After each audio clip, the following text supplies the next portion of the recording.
What they have done instead is to shut down the government because we won't give billions of dollars to healthcare funding for illegal aliens. That is what has actually happened.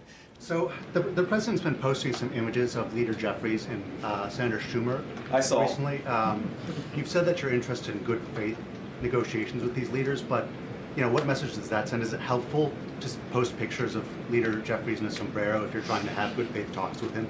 Oh, I think it's funny. The president's joking, and we're having a good time. You can negotiate in good faith while also poking a little bit of fun at some of the absurdities of the Democrats' positions, and even, poking some fun at the absurdity of the Democrats themselves. I mean, I'll tell Hakeem Jeffries right now, I make this solemn promise to you that if you help us reopen the government, the sombrero memes will stop. And I've talked to the President of the United States about that. Now, to your first question, are we negotiating one-on-one? Are we negotiating in groups? Look, I will go to the U.S. Capitol right now and meet with Chuck Schumer or any Senate Democrat if it helps us reopen the government.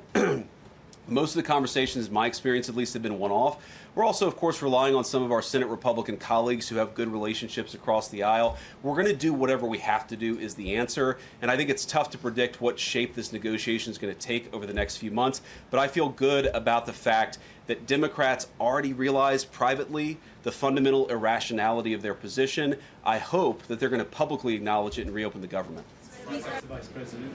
Just going back to the sombrero, you said that the president's joking, but Hakeem Jeffries says that these memes were racist. What's your response to that? On the sombrero thing, I mean, Hakeem Jeffries said it was racist, and I know that he said that, and I honestly don't even know what that means. Like, is he a Mexican American that is offended by having a sombrero meme? I mean, I saw one of the major TV stations put the meme up and then say, this is AI generated.